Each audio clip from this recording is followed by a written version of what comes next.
Hi there, all you Kung Fugis and Wing Chun warriors. My name is TJ, and this is my video essay on Module 3. Maybe I'll give it a title this time and we'll call it Centering First, a Presence in Motion. Anyway, this is my reflection on the Wing Chun centering theory. So, to start, we've all heard the phrase, find your center. But it's not always exactly clear what that actually means, is it? Is it emotional stability? Is it some sort of posture cue? Is it a mystical idea that comes from some sacred Kung Fu Panda scroll?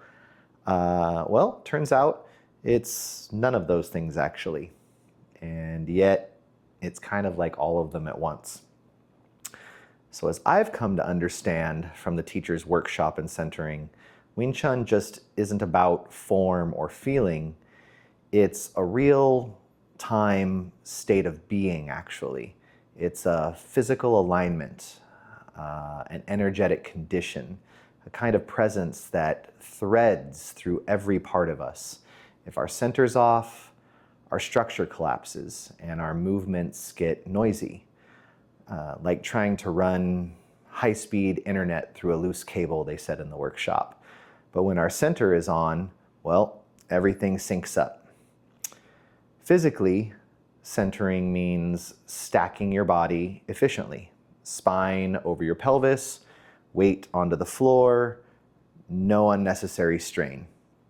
Now, energetically, it's where our awareness settles, calm, collected, present, like the still point in the eye of a hurricane or a cyclone for our friends in the southern hemisphere.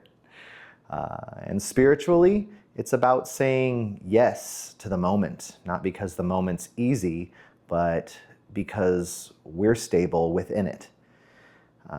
Regardless, the workshop kept returning to one grounded truth. Centering starts low.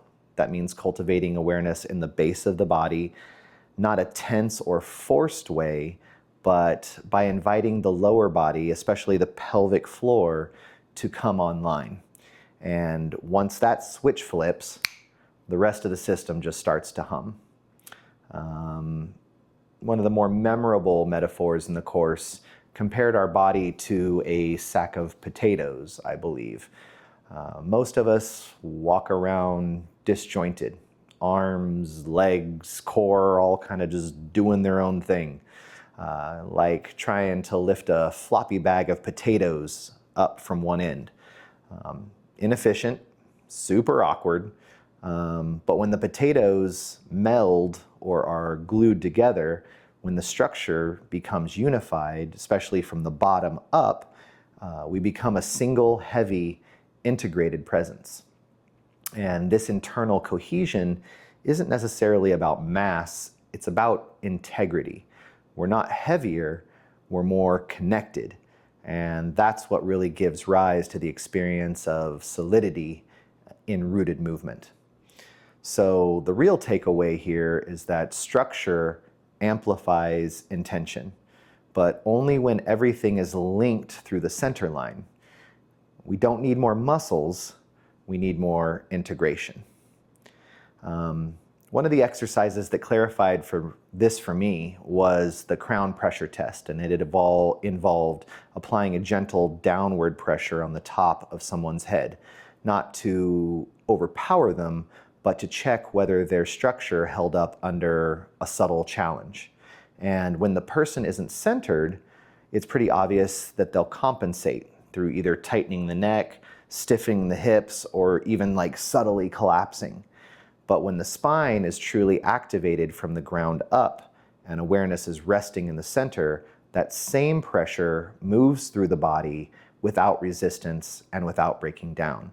And this reveals the key principle. It's not about holding your shape, it's about being connected internally so that the shape holds itself. It also showed me how state and presence reveal themselves under pressure. So when someone's mind wanders and their structure pretty much does too. You can't fake centeredness. Pressure always exposes what's real. Another major insight came from the comparisons of strength-based movement with movement rooted in centering. So the same technique, whether it's a press or a redirect or a bridge, was shown a couple of times. First with raw muscle effort, and then from a calm, centered place. The difference was undeniable. The muscular version looked powerful, but it was simply disconnected, didn't work. Whereas the centered version looked almost effortlessly, but actually carried real presence and strength. So the lesson was obvious. Strength without alignment is tiring and it's unsustainable.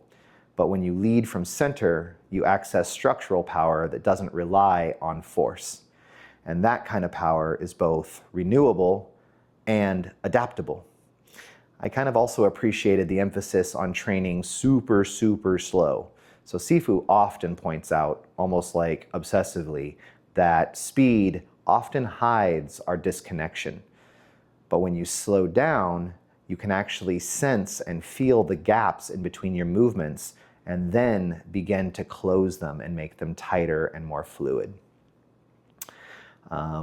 So the next section of the workshop in this module kind of focused on center-to-center pressure, expanding the concept from internal centering to relational centering. The segment highlighted connecting not only just to your own center, but to your partner's center as well, establishing a direct line between the two. And this center-to-center relationship becomes the place where the true martial conversion actually occurs. What stood out to me was how subtle this connection seemed. If one's attention drifts to their arms or to the outside of the technique, they lose the connection. But when we soften, we draw inward and upward and direct the energy from our core to theirs, everything just kind of clicks and flows into place. The idea that your center reaches out to meet theirs also strengthened the concept of centering for me, not as isolation, but as intelligent contact. I don't know, maybe like a quiet listening or an invisible like handshake, I think they said, between two complete bodies, you know. Then they moved on into the striking section of the workshop, which was honestly my favorite. I love punching things. And in that, they looked at how a punch changes when it's driven from the center rather than simply upper body tension. The workshop demonstration in this area kind of made it clear. A centered punch isn't just about mechanics. It's about having your entire structure and your state aligned behind a single movement and a single moment of expression. A useful visual metaphor described the difference as, I love this, it was a musical performance. So where one punch is a solo, the other punch is a symphony. And when the whole system is connected, feet, hips, spine, breath, fists, the strike resonates far beyond the surface contact. So this helped me really reframe striking as less about power and much more about transmission. You're not just hitting with your fist, you're delivering your entire internal conditioning through your fists. So then the then the workshop addressed how pressure on the legs, whether we're actually centered or just pretending. When someone leans into your thigh and your instinct is to kind of just push back with muscle, like that's a sign that your awareness has actually collapsed into force, into effort. But when you soften, draw up through your structure, stay internally aligned, you simply move through the person, and or at least you maintain your space without tension or strain. The legs aren't just supports, they're expressive components of our center line, and they have to adapt to shifting pressures and shifting planes. You don't hold your ground, you unify your structure so that any ground that you're on becomes stable. Shifting gears a bit, but not really. Centering isn't just for upright stances either. The teaching workshop went on further in asking, can we actually stay centered even while our spine moves and swabbles and bends? So using light pressure to the forehead, demonstration kind of drill encouraged the students to stop resisting with their neck and instead let the spine ripple while maintaining internal connection. With that demonstration, it was really clear that verticality isn't required, alignment is. Some cases in physics call it isotonic movement, where the core is centered as everything else kind of moves around in an aligned version to coincide symbiotically with the core. So even in curved or awkward positions, you can actually maintain a direct line of energy from the base to the crown. And when you do that, the spine becomes less of a pole and becomes more of a channel, vertical power plane, like Sifu always likes to say. And this actually slightly challenged my previous knowledge about certain postures and really helped me internalize the idea that true centering it's mobile, it's fluid, and most importantly, it's state-based. Maybe one of the more eye-opening sections of the workshop for me involved walking with our center under contact.